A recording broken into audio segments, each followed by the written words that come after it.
So how a person could know if they may suffer from fibromyalgia? Well, it's a syndrome. So it's a group of symptoms that people have in common.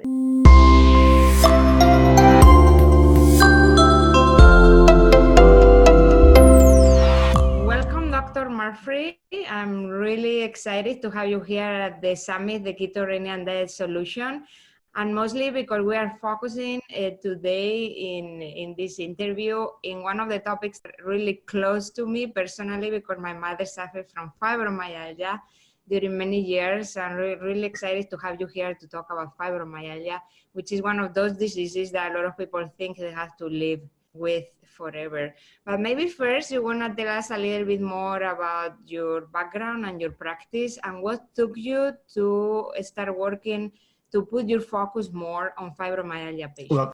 Well, Dr. Elaine, I'm so delighted to be here, and what a great summit. I mean, what a great resource for people who are looking for answers. And as you know, there's so many people who are falling through the crack. They really need this information. So thanks for doing this. Well, no doctor, and I should say this kind of tongue in cheek, but no doctor would choose to become a fibromyalgia expert. I never set out to do that. So I'm a board certified chiropractor and nutritional specialist. And for a number of years, I was content just to do musculoskeletal type of practice. I've worked with patients with migraine headaches and low back pain and neck pain, that kind of thing. But I'd always been interested in nutrition, a thing called orthomolecular medicine, functional medicine, and I would share this with my patients. And then over just a course of a few years, my practice started to evolve to where I was doing more nutritional consulting than I was doing the hands-on chiropractic work. And one day I had a patient that was referred to me and who had fibromyalgia. And this was in the early 1990s. We really didn't know what fibromyalgia was. I didn't, certainly didn't. And the rheumatologist that that had diagnosed her really told her, basically, we're going to give you amitriptyline, something to help you sleep.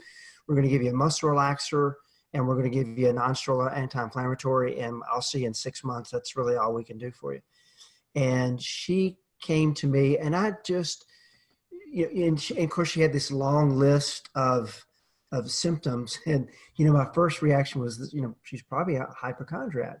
But the more she talked, I realized that Sheila really was sincere and that, she really needed some help. So I started using just some of the testing and some of the nutritional protocols with her that I'd been using for my other patients. And she had an amazing turnaround in about 3 months. And I thought, oh, well, this is okay. That's all fibromyalgia is. No problem. And I grew up here in Birmingham, Alabama, and I have a lot of friends and family in the medical community. And I did research work for the University of Alabama here in Birmingham. And once the word got out that I was, to help this person with fibromyalgia that people really didn't know much about, I started getting all these referrals from all of my medical friends and family. And I quickly realized how naive I was, because, it wasn't going to be that easy. It wasn't going to be 3 months and, you get your life back. So that set me off on a quest that has been the last, 2 decades to learn everything I can, nutritionally, pharmacologically, about pharmacology, to help those with fibromyalgia. And that's what I've specialized in the last 20 years. At one time, I had a very large integrative medical practice on the campus of Brookwood Hospital here in Birmingham, and I had 5 medical doctors. And what I learned from that experience, the takeaway from that was that you cannot drug your way out of fibromyalgia. It just doesn't work that way. And it sounds real simplistic, but the only way for those with fibromyalgia to get their life back, and they can, they truly can, is they have to get healthy. And so we'll talk more about that. But again, nobody would choose to specialize in fibromyalgia, but now I know that this is what I was, put on here on earth to do. Yeah, and I get I smile when you said, when this woman came to me, I just thought he was hypochondriac. And that's exactly what my mother used to say. Everybody thinks it's all in my head. that is not real. That is, it's too many things going on in my body and isn't real. It's all in my head, and this pain is not real. So unfortunately, that's how a lot of people with fibromyalgia feels. But not a lot of people specialize specifically in fibromyalgia like you to help them moving forward without the medication, because they give them a huge cocktail of medication to go forward. Well, So, you know, it's unfortunate. It you know, typically takes about 12 different doctors and 7 years before someone gets the diagnosis of fibromyalgia. Now that's changed to where, you know, fibromyalgia, the term, at least people at least recognize that term. But unfortunately, as you well know, is there's many doctors who still don't believe fibromyalgia exists. I mean, it's hard to imagine that, you know, that scenario, but there's many that don't. And those that do really don't know much about it. And those that say they know something about it don't know what to do other than to tell their patients to learn to live with it. So it's a very sad state for this community. Yeah, it's sad. They just don't know what to do. They just give you a medication, go home, just keep going with it, and that's all. So that's very unfortunate. So how a person could know if they may suffer from fibromyalgia? Which are the typical symptoms for a person with fibromyalgia? Well, you know, it's a syndrome. So it's a group of symptoms that people have in common, and then we call it fibromyalgia. And the symptoms include diffuse achy, sometimes disabling pain, poor sleep, brain fog, mental clarity issues, sometimes low moods, anxiety, restless leg syndrome, irritable bowel, and there could be other symptoms that go with it. But the main one is this diffuse achy, sometimes, as I said, disabling or this excruciating pain. And it's a process of elimination, really, because although until recently, now we are getting some tests, some genetic tests that are coming out that pointing to being able to actually diagnose definitively if someone has fibro. But up until recently, it's been a series of doctors and specialists and tests, and then eventually someone will diagnose you. And I like to say, though, if you know, if you have diffuse achy muscle pain that's been going on for 6 months and it's getting worse, diffuse meaning that moves around, you have trouble either falling asleep or staying asleep, and your energy is starting to go downhill, you either, you know, you're in the beginning of fibromyalgia or you're certainly headed that way. And it's just a matter of time before, you know, especially if you've had all the tests and they come back normal, it's just a matter of time. But eventually, a doctor's going to say, I think you have fibromyalgia. And talking about the testing, which is the way that conventional medicine or in your practice you have to test for fibromyalgia? Which kind of test you do? Well, for me, it's a little unusual because my practice is, well, it's 99% phone consults with patients all over the world. And typically, by the time they come see me, or they, you know, they found my book or whatever it is, they've been through the conventional route. They've had all the testing. They've been to a rheumatologist. They've gotten the diagnosis. And so it's not, for me, it's not a, you know, it's really not about confirming do they have fibro, although I do that in the interview. But there are some tests out there that are showing that certain amino acids are deficient in fibromyalgia patients. And from that, we can then kind of put them in a category that shows that these individuals that are deficient in these certain amino acid pathways, I think it's 88% likelihood that they have fibromyalgia. There's 2 or 3 tests that are out right now. One just got recognized by insurance. It's finally going to be paid for. The other 2, I think, will eventually. But, you know, my question a lot of times when people ask me, should I get tested? And then, you know, oftentimes I'll just, you know, why? Because, you know, if you have all these symptoms, you've been to these numerous doctors and they really can't do anything for you. I don't really know if it benefits you from getting a test that says, yeah, I've got the rubber stamp on my forehead that says I have fibromyalgia. You know, you're still going to have to figure out what's causing these symptoms and fix them. Yeah, I totally agree with you. This is a really good point, because sometimes questionnaires and questionnaires about symptoms are more powerful than a blood work or a hair test, because the hair test is just to verify, but I just don't really like to give any name. It's just people are coming with certain symptoms, and it's important to work on those symptoms and the root cause, no matter the name we decide to give, if it's fibromyalgia or others. So So that was really a good point. So which do you think are the main causes for fibromyalgia? Who is more likely to get fibromyalgia? Well, so really doing this 20 years, it's really brought on by stress. And see, people hear that and their first reaction is, that's, everybody's under stress. But if you have fibromyalgia, this will probably resonate with you more than anybody else. This is intense stress. So I like to use the analogy that we're all born with a stress coping savings account. And in that stress coping savings account, we have certain chemicals that allow us to deal with stress. And, all day long we're under stress with traffic jams, loud noises, teenagers, busy practice like you have, whatever it is, we all have stressors. And so as we go through the day, we're making withdrawals from this bank account and we're using those chemicals to allow us to deal with stress. Okay. And then every night when we go to bed, we make deposits into the stress coping savings account. And the next day we wake up and we go through the whole process over and over again. But if you're not careful, if you get under too much stress or too intense, the stress is too intense, you can deplete your stress coping chemicals faster than you can make them. And what I see with fibromyalgia is, it's the type A's. So the doers, they do and they do and they do and they do and they do and they do. And then one day they're done out. And these are the type A's. These are, primarily the patients I work with are females. It's 98% of people who have fibro are female. And they work 40-hour weeks or 60-hour weeks full time. They have a full-time family. They volunteer at their church and PTA and, all the things are just busy. And they have this stress. And initially, they start having maybe some aches and pains. They feel a little tired. Their sleep gets off. We're going to talk a lot about sleep. And once that starts to happen, they're vulnerable. And typically it's a stressor will come along, the straw that breaks the camel's back. And that could be a surgery. That could be, they could have been years in a very toxic marriage or a toxic work environment.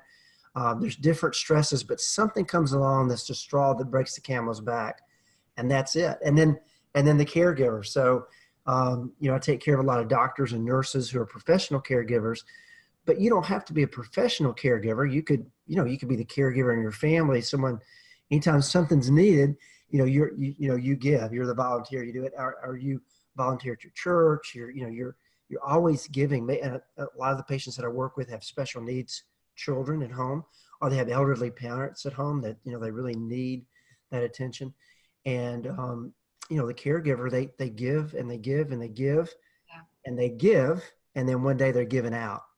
And when your body breaks down, we can call it fibromyalgia, or we can call it Nancy disease or Rodger disease, or, whatever we want to call it. When the body breaks down and it's not working correctly, you start to see all these symptoms, which are just warning signs that the different systems in the body aren't working correctly. And, it's kind of a simplistic explanation of what fibromyalgia is, but really I think for those who have fibromyalgia, it totally resonates with them. Yes, stress is one of the main causes of diseases in our society. And what do you think is there's a higher percentage of women with fibromyalgia? Genetically, they have, we know with epigenetics we can control the expression of our genes, but based on genes, do you think they have more predisposition to get fibromyalgia, or is because women we also tend to get more worried and stressed and put too many things on our plate? Obviously, without being sexist, I think men and women process stress differently, definitely. I think that women, they get fibromyalgia because men can handle it. I mean, men are the biggest wimps, right? I mean, if you think about it, if men had to give birth, we would be extinct, because it'd be one birth, the message would get out, and that, I'm not doing that. So I think that women are certainly much more, tougher, but genetically, just the way that God made us, we're, obviously a little bit different on the inside and on the outside. But I think for women, when they get under a lot of stress, they tend to deplete serotonin, the brain chemical serotonin. Men tend to deplete norepinephrine. Serotonin's very calming, norepinephrine's very stimulating, and there's definitely some bleed over there. But if you look at women typically their serotonin levels are much easier compromised than men. And rightly or wrongly, you look at 1 in 10 women in the United States has been prescribed an antidepressant, which is scandalous. It's scandalous. So we always try to pigeonhole them into that, that they're weak of mind or they're just depressed, which is, nothing can be further from the truth. But I do think that physiologically, this whole thing about serotonin, which is super important, because as I'm going to discuss in a minute, I'll go ahead and just segue into it. But what we know is that the higher your serotonin level, the higher this brain chemical is, the higher your pain threshold. So you have less pain. When your serotonin level is low, your pain threshold goes low, so pain is magnified. And that's low serotonin is the driving factor of fibromyalgia. And we see low serotonin states much more in men than we do, much more in women than we do in men. And that is what you think why people with fibromyalgia have so much pain, because of the low serotonin, or there are other reasons? Well, it's a combination. So we look at the low serotonin state, sets up a condition called allodynia, which is just a big medical word that means low pain threshold. But they develop a thing called central sensitivity pain syndrome, which means that pain is magnified through their nervous system. So things that you and I would, we wouldn't think anything about, if you and I saw each other out on the street, I'd give you a big hug and, or, a handshake or whatever, no big deal. But those with fibromyalgia, a handshake or a hug, any kind of stimulation, tactile stimulation, pressure could send them over the top. So they can't handle that sensation.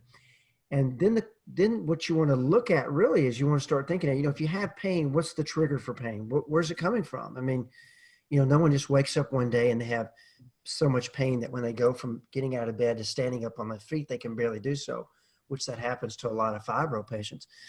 So the low pain threshold is the driver of it. So you got to raise that pain threshold. But then if they have pain that's being triggered from different sources, osteoarthritis. I mean, I'm 57. I've got osteoarthritis in my spine from playing sports. I've got it in my, my extremities. It doesn't really bother me, but I do have osteoarthritis, wear and tear. And those with fibro, if they have wear and tear, and now it's magnified. If they have osteoporosis or osteopenia, bone loss, maybe it wouldn't bother them, but since their pain threshold is so low, now it's magnified. Old surgery, scar tissue, inflammation that's in the body that normally probably wouldn't give you and I, it's just part of the day-to-day routine of being alive. For them, it's magnified. And so the goal is really to find and fix these underlying causes of the pain, and at the same time raise that pain threshold so that they can withstand the pain and it not be so magnified. Yeah, I remember that she couldn't even take a pen sometimes because just doing this, it was already painful. And actually, it's a very good point bringing osteoarthritis into the game, because a lot of people with fibromyalgia, they are diagnosed with that too. And they found that she really has a very severe vitamin D deficiency, which vitamin D is involved in also absorbing the calcium. So a lot of people with a lack of calcium, they can end up with that. So it's all interconnected.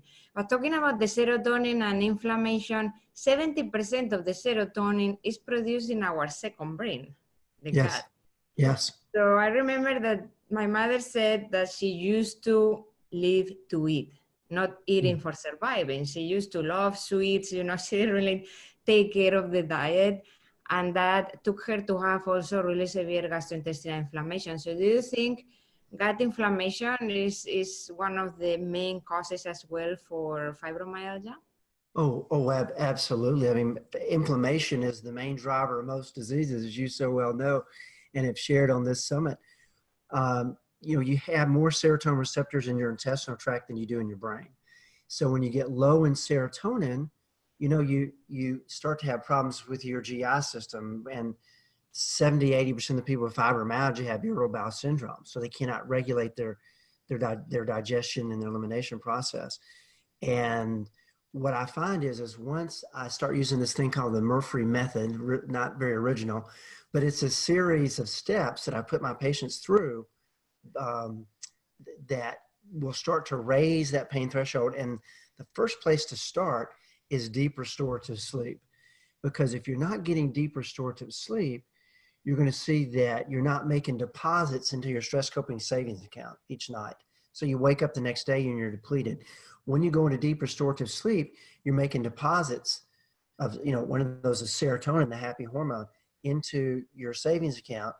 You're making deposits of magnesium and DHEA and norepinephrine and B5, all these stress chemicals that you need to be able to deal with stress on a daily basis.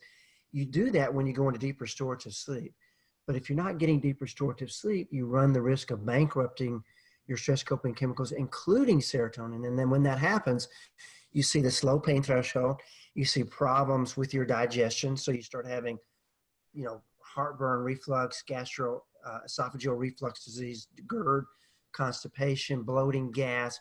That sets up the environment for all sorts of inflammatory reactions, whether that's leaky gut or yeast overgrowth or bacterial growth or SIBO or malabsorption. But absolutely, your digestion and your elimination is so important. If that's not working like it's supposed to, then you're in trouble. We've all heard that you are what you eat. And a lot of people just, that goes over their head. That's kind of a trite saying. It really doesn't resonate with them, doesn't mean anything to them. But you are. I mean, there's essential vitamins, minerals, essential fatty acids, amino acids that you have to get in your diet. If you don't, you'll die. I mean, if you look at scurvy and beriberi, which we don't see today, thank goodness. But, if you don't get enough vitamin C, you die. If you don't get enough B2, you get beriberi and you die. So you've got to get these things in your diet. And by eating healthy, these nutrients turn into the hormones and the chemicals that allow us to be healthy, allow the body to work like it's supposed to. But it's just as important that you be able to absorb these nutrients. So you may be trying to eat healthy, but if you've got a messed up digestive system, messed up gut, you can't absorb it. And then, so now you set up all those inflammatory reactions that start to generate kinins and bradykinins and interleukins and all the things that start to attack the joints and the muscles and all the nasty stuff that goes with inflammation. So yes, absolutely. Digestion is proper, healthy digestion, super important. Yeah, it's the key, and healing the gut lining so everything stops leaking through systemically to prevent the pain and inflammation. And also in your book, Treating and Beating Fibromyalgia and Chronic Fatigue Syndrome, so you introduce chronic fatigue syndrome as well in the game of fibromyalgia. So could you tell us a little bit more about what is chronic fatigue syndrome and how it's linked with fibromyalgia syndrome? Sure. So the first edition of that book was written in 2003. And the fifth edition last edition was 2013, and the sixth edition will be out hopefully later this year. But so in the beginning, we really kind of lumped those together early on, and now we know that there are a lot of commonalities between the two, but they're definitely distinct conditions. They're really different sides of the same coin. And if you look at like a clothesline, maybe get a visual, and on one end of the clothesline is true fibromyalgia, and on the other end is true chronic fatigue syndrome. And you can be anywhere, on this clothesline. You can have a little this, a little that, a little this, a little that. But what separates the two, there's some things that really separate them. So if we look at fibromyalgia, the chief challenge, the chief complaint is this pain, this overwhelming pain. But if you have chronic fatigue syndrome, you usually have flu-like achy pain as well. With fibromyalgia, you have this low serotonin state. That's a given. So again, when your serotonin level is low, you're going to have pain. When your serotonin level is low, you're going to be more likely to be anxious and depressed and have IBS. Well, chronic fatigue syndrome, you may not have low serotonin. So you oftentimes don't have a problem with sleep. In fact, I meant to say that, I'm sorry. With low serotonin, we see that you struggle with your sleep. Okay. But with chronic fatigue syndrome, you may not have trouble with your sleep. In fact, you may sleep all the time.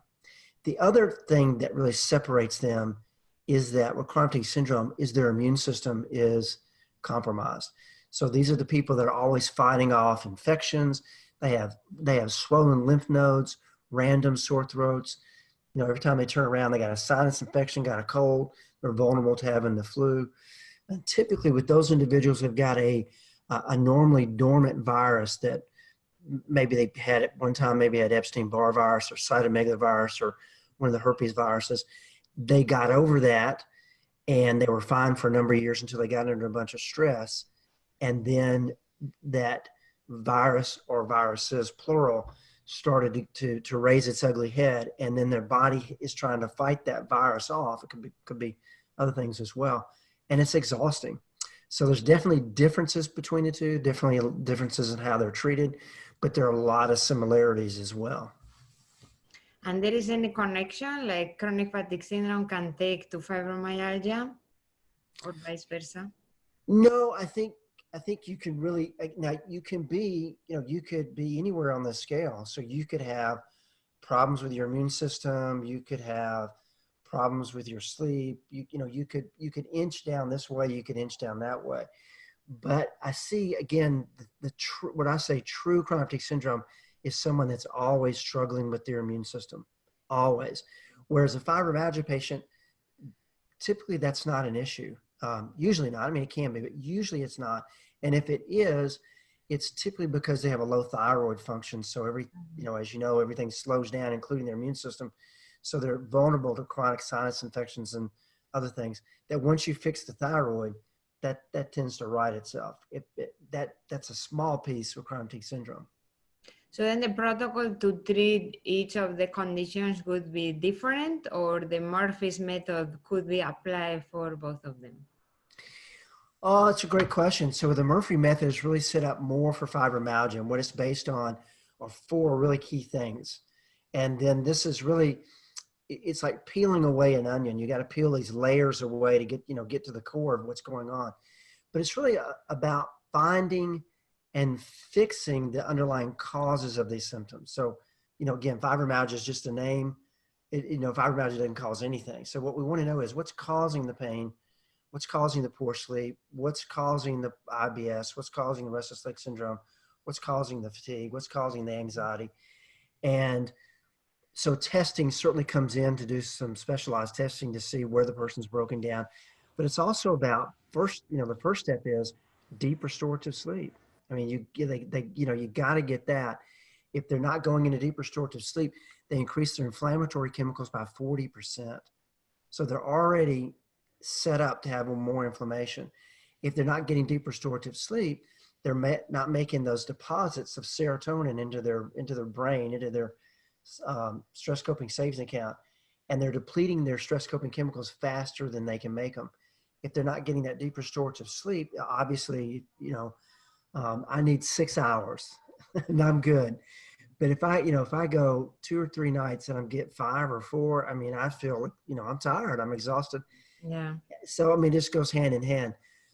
If they don't not getting that deep restorative sleep, their metabolism goes down. So we see that thyroid function oftentimes comes into play. About 70% of people I work with have a problem with their thyroid that's usually not properly diagnosed or not properly being treated. That stress of not getting deep restorative sleep then starts to deplete, to put stress on the stress coping glands, the adrenal glands, which then sets up the environment for more pain and no energy. So the place that I start is definitely sleep. And then the next step is to make sure that they're getting the nutrients that they need. So it's usually high doses, but the right doses in combination, vitamins, minerals, amino acids, and essential fatty acids to fill up that stress coping savings account. Then the third part of that is digestion. You got to fix the gut. If you don't, then, as you mentioned, you run the risk of leaky gut and all sorts of things that are going on. So you got to fix the gut. And we talk some more about that, how to do that with digestive enzymes and things that are needed. And then the fourth thing is fixing the adrenal fatigue. So people who have adrenal fatigue, they have no energy. They're get up and go, got up and went. They have problems with mental clarity. A lot of times they have low moods. They tend to have more pain, be vulnerable to infections, have no stamina, no resistance to stress. So stress is really magnified. Loud noises, bright lights, changes in weather. The thought of, leaving the house and meeting a friend for lunch that's not going to happen. So those four things really lay the foundation, fixing those things. And then from there, then you start looking at other layers of the onion, which could be low thyroid, leaky gut, yeast overgrowth, SIBO. I mean, there's so many things that can stack up underneath this thing called fibromyalgia. But, the four key things in the Murphree method for fibro are sleep, high doses, right combinations of the vitamins, minerals, amino acids, partly to balance the neurotransmitters, the brain chemicals, digestion, and then fixing the adrenal fatigue issue. In chronic fatigue patients, it's all about finding what has compromised the immune system, what virus, what pathogen, what mycoplasm, what is it? Then building their immune system back up and building back up their energy systems. So it's a whole nother really group of protocols that goes with that group. Yeah, it's all about keeping a strong immune system. And sometimes if the person also suffers from leaky gut, because 70% of the immune system is in the gut, is too busy in there and not being able to fight other viruses or parasites or other pathogenic agents that we have in the body. And a big one for chronic fatigue syndrome is Epstein-Barr virus, which in the conventional medicine, they don't really pay much attention. A lot of people, they want to know if they were infected with, and then the doctor says, so why do you want to know that you were infected, nothing happens. But a lot of things after years that are manifested, like for example, fatigue syndrome could be related to that. And being under stress, as you said, people can get flare-ups constantly of the virus if they don't keep a strong immune system. So that's very important. So going back to the first phase of it, which it was sleep.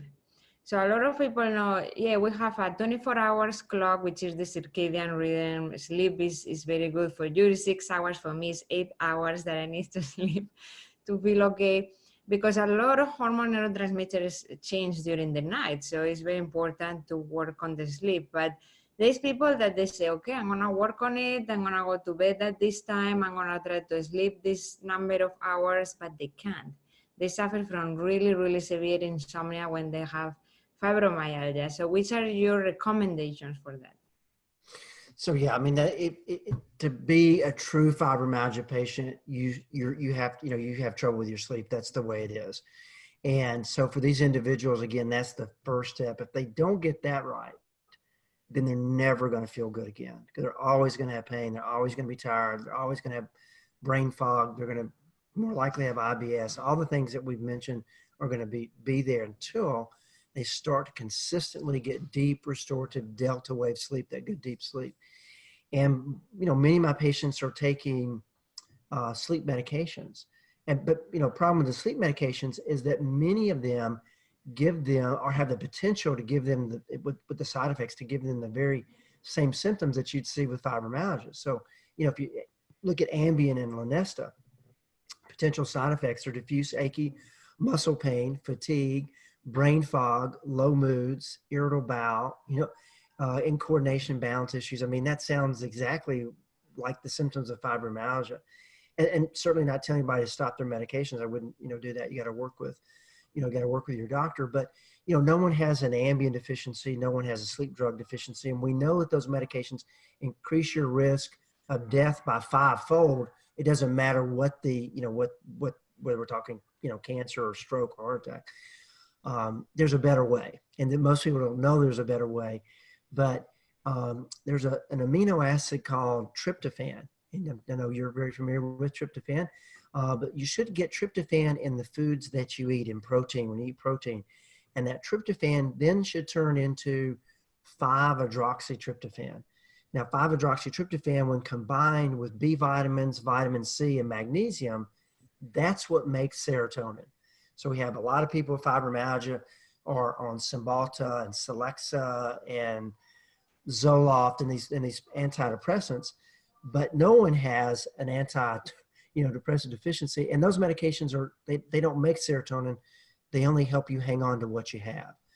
But 5-HTP, 5-hydroxytryptophan plus these nutrient combination, that's where serotonin comes from. That's how it's made. The great thing about 5-HTP in these vitamins is that when you take these together, what you see is you start to fill your brain up with serotonin, and now you see that your pain threshold starts to go up. So you have less pain. I'm sorry, go this way. You have less pain. You see that because you have more serotonin, you're happier, you're less anxious, and you're less likely to have irritable bowel syndrome. Okay, 5-hydroxytryptophan increases your natural sleep hormone melatonin by 200%. Mm-hmm. So a lot of patients over the years, their sleep has gotten off from different reasons. Stress, probably number one, poor sleep hygiene habits, taking medications that deplete the sleep hormone melatonin, like non-steroidal anti-inflammatories, antidepressants, beta blockers, a whole list of medications that if you're taking those will deplete melatonin. So the first thing I do with my patients, I get them taking 5-hydroxytryptophan and then a high dose multivitamin, essential fatty acid, amino acid combination product. And that combination starts to allow them to be able to get a good night's sleep. Now, so the protocol for 5-HTP is you want to start with 100 milligrams, 30 minutes before bed on an empty stomach with a little bit of grape juice. It doesn't take much, maybe an ounce mixed in water. And you start with 100 milligrams, and what you should see is that you fall asleep within half an hour, 45 minutes, and sleep through the night. If you don't, then the next night you go to 200 milligrams. If you don't, if that doesn't work, you go to 300 milligrams. If that doesn't work, then you start to add melatonin. So you start with 3 milligrams, preferably sublingual melatonin, which, let dissolve underneath the tongue. Then the next night go to 6, then the next night go to 9. But hopefully that combination is going to work. Now there's some advanced protocols as well if that doesn't work. But for most people, they're going to see once they start taking the 5-HTP, and then if they add the melatonin, they're going to be able to fall asleep and then hopefully, stay asleep. Now, there are some people out there who, Atlanta, who are going to take the 5-HTP, and instead of putting them to sleep, they're going to find it wakes them up. It's going to have the opposite reaction. And if that happens to, and there's only about 4% of the population it's going to happen to, but if it does, don't be discouraged. You still can take the 5-HTP during the day. If you take it during the day, it won't make you sleepy. Take it with food. But for most people who are going to take it at night, it's going to do one of two things. It's either you're going to start sleeping, or it's not going to work, and you're going to need to add the melatonin. So that's the kind of the basic sleep protocol that I start people on, and then not everybody, and that doesn't work for everybody. So there's some advanced things, but that's where we start for sleep. That's a really, really good recommendation. And I think I'm going to add to that people should decrease the exposure to blue light as much as they can, because a lot of people are watching TV all the way until they go to bed, or phones. Now we are on the phone all the time. So it's very important to decrease the exposure of blue light, because it's scientifically proved that decreases the amount of melatonin. So that's very, very important. It's a lifestyle, right? This is what they have to. Yeah, it definitely is. And you're so right. I mean, and so my patients, they get a handout, good sleep hygiene, which is making sure that a lot of them, I get them to get the blue blocker glasses. They look kind of funny walking around the house, but that's to make sure that if they are watching TV or on a computer screen early in the evening, I really encourage them after 8:30, 9 o'clock to, that's it. No electronic devices in the bedroom, including Kindles or readers or cell phones out of the bedroom. Bedroom is not for watching TV. Really, the only thing the bedroom is for is intimacy and maybe reading a real live book. It's all about winding down as it gets dark outside. You're turning lights down, and it's a whole process of winding down, so that when you do get ready to go to bed and ideally before 11 o'clock, you're able, you're calmed down enough. Your melatonin level is elevated, because as it gets dark, your melatonin levels go up, that you're going to have the best chance of being able to fall asleep and hopefully stay asleep. Yeah, that's the circadian rhythm clock is very important, and it goes based on sunlight, as you said. So as soon as the sunset comes to place is when we start getting ready to go to bed. So Yeah. yeah, that's very important related to melatonin levels. And you were mentioning all the drugs that people start taking to have a better sleep, but they also take tons of anti-inflammatory drugs or painkillers because they can really handle the pain. So in the transition of making the changes at the beginning, it takes a little bit of time until they adjust to the new changes. So which are your favorite natural remedies for pain? Well, there's several out there, but to put it in perspective, because we want to be careful with fibro, we want to be thinking about, because with fibro, you get so desperate, you'll try anything. And then but you try so many things and it doesn't work. So you get discouraged. And then you continue to run into people in support groups and doctors and people that tell you just have to learn to live with it. Now, they tell you that you have to learn to live with it because over the years they've tried all these different drugs and drugs don't work. Drugs are dead end for fibro. So they've come to the false conclusion that you have to learn to live with it. If you go to Mayo, they're going to tell you you have to learn to live with it. If you go to Cleveland Clinic, they're going to tell you you have to, learn to live with it. So if fibro is a little bit different, I'm certainly going to answer your question because I do have some favorites, but it's all about raising that pain threshold. That's the key. And so it's about deep restorative sleep. It's about taking the right combination of vitamins, minerals, amino acids, essential fatty acids, which raise the pain threshold and help with deep restorative sleep. It's about balancing the neurotransmitters, norepinephrine, which is a natural pain blocker, serotonin, again, the higher serotonin level, the higher pain threshold, less pain you have. Dopamine, so dopamine is another brain chemical. And then it's about fixing the gut so you're not getting the inflammation that's generating pain. It's about fixing the adrenal glands so that not only do you have enough cortisol, which is an anti-inflammatory, but you're able to handle stress so it doesn't cause you to continue to bankrupt your stress coping chemicals, which raise your pain threshold. So it's a process of for fibro. There's no shortcut. Now, having said that, there's things that people can take for pain that are very, very helpful. So we know good natural anti-inflammatories like fish oil, anywhere from 3 grams to 9 grams a day. It's, that's in the CFS Fibro pack that I use for my patients. Fish oil is really important. Malic acid is great. MSM is really good. People are really high on turmeric right now. It's kind of a fad, which you and I have probably been talking about turmeric for, a number of years, but it's a great, making sure your vitamin D level is above 50. They'll tell you 30, but when your vitamin D level, you mentioned vitamin D earlier, when your vitamin D level is low, you're more at risk for a low pain threshold. CBD, I think, I have patients that are using CBD. I didn't think a whole lot of it for a number of years, thought it was a fad, and didn't really understand the science behind it. But I had enough patients that were benefiting from it that eventually I had to do the research on. It took about a year, took another 6 months or so to find a vendor that would make it for exactly how I wanted it. No THC, 100% THC. But I'm having patients that are doing really well on CBD. So there's some natural things out there: glucosamine, chondroitin, hyaluronic acid for osteoarthritis. So there's SAMe, S-adenosine, which is a great for osteoarthritis, but also great for fibromyalgia. DLPA, D-L-phenylalanine, which is great for it makes dopamine, which is a great pain blocker. So there's some herbals and some vitamins that are out there, some CBD that can be very helpful. But for fibro, if you don't do these steps, again, the Murphree Method, I've just learned the hard way. If you don't do these things, your pain threshold is going to stay low, and you can take all these supplements, but your pain level is so low that you're not going to get a lot of response from it. I'm going to the stage of digestion, which is usually very, very important. In having a really good digestion, one of the things is having a proper diet. So which do you think are the most like the foods that everybody should avoid?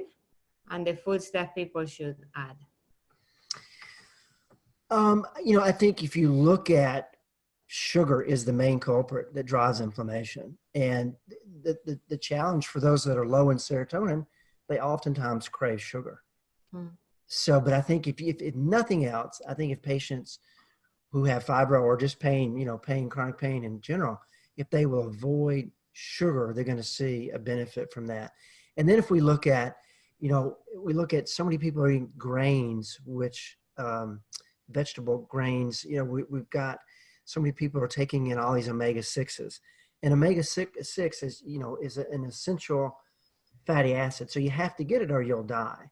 So you need to get omega-6, and omega-6 does block pain, but it needs to be balanced by omega-3s.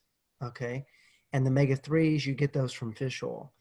And normally in paleo times, it would probably be 3 to 1. So 3 omega-6s to 1 omega-3. Mm-hmm. Now it's something like 6 or 10 or some crazy number, because people are eating so much wheat, so much grain.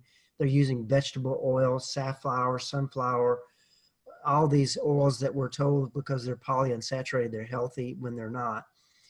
And they're eating animal products that have been fed grain. So they're loading up their body with too much omega-6.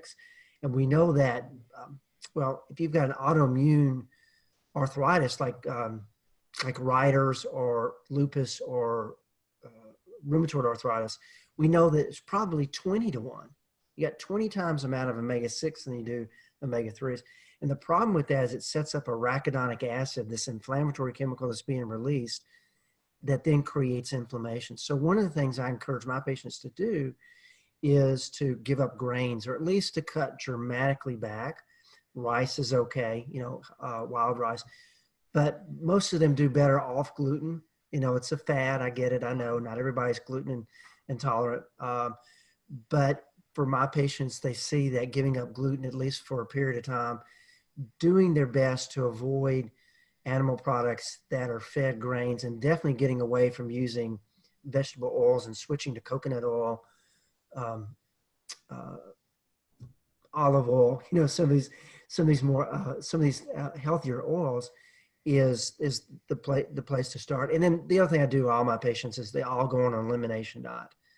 So we all have foods that create problems that we don't even know about. And it's typically foods that we eat every day, because most of us eat the same 6 or 7 food groups every day.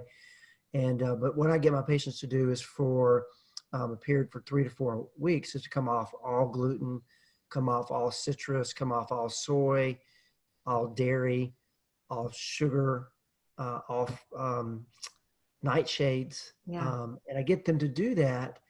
And then I get them to the eggs, and then I have them to reintroduce those back one at a time every 3 days to see if they have a reaction.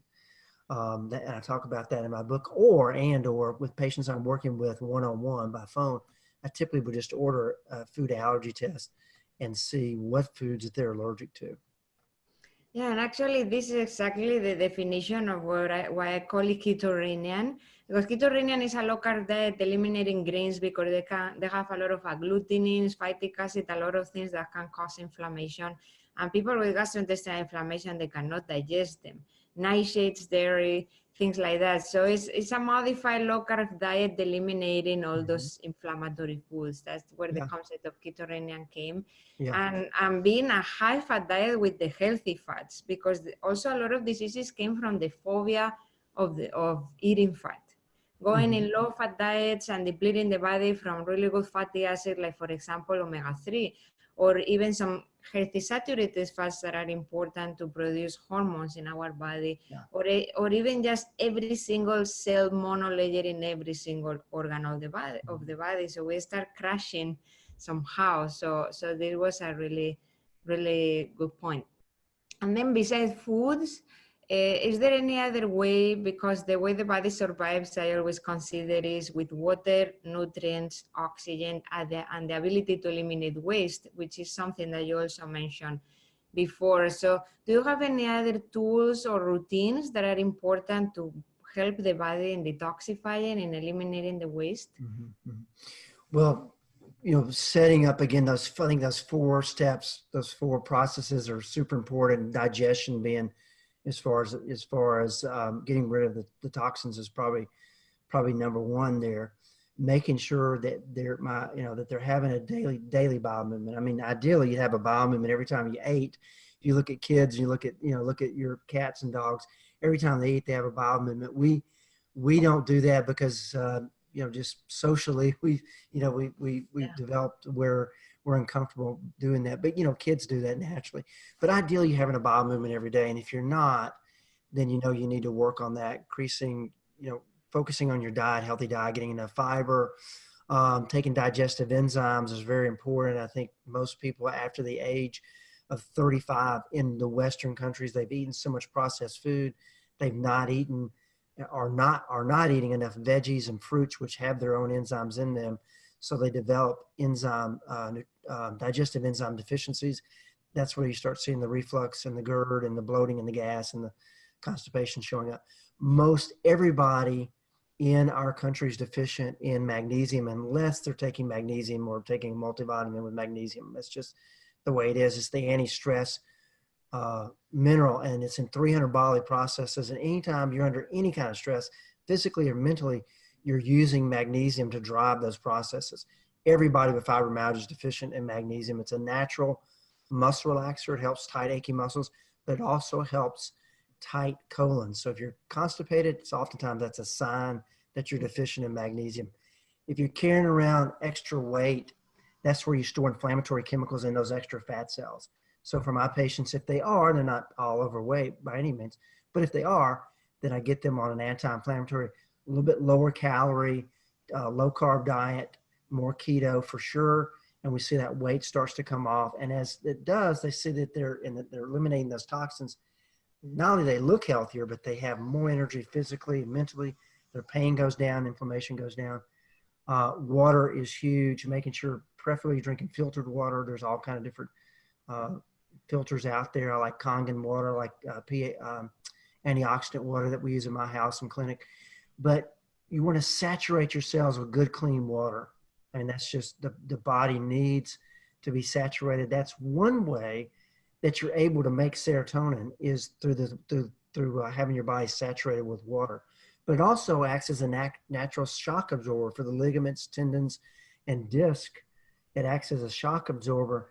When you're hydrated, you're going to see you've got a little bit of a shock absorber mechanism in your joints. When you're dehydrated, then you're at risk that you're much more vulnerable to pain. So clean eating, digestion, good sleep, I mean, all the things that we were supposedly taught when we were kids, encouraged to do, they're all important. They're all important. Thank you very much. So do you have any last message that you want to share with people that have fibromyalgia right now and you think is important they know? Well, I think for some of them, they're on this summit, this incredible resource, and they're learning about their diet, they're learning about keto, they're learning about what they need to heal their gut. And maybe this was kind of something on the side, and they hear about fibromyalgia. And of course, maybe they perked up when they heard that. And for some of them, it's going to be the first time they've ever heard that they don't have to learn to live with fibromyalgia, because they've heard that for years. And I just want to encourage you, if you do have fibromyalgia, to realize you don't have to learn to live with it. What's happened in the fibromyalgia community is that in the beginning, we thought that we could get the person on the right drug, and, it was going to be the cure.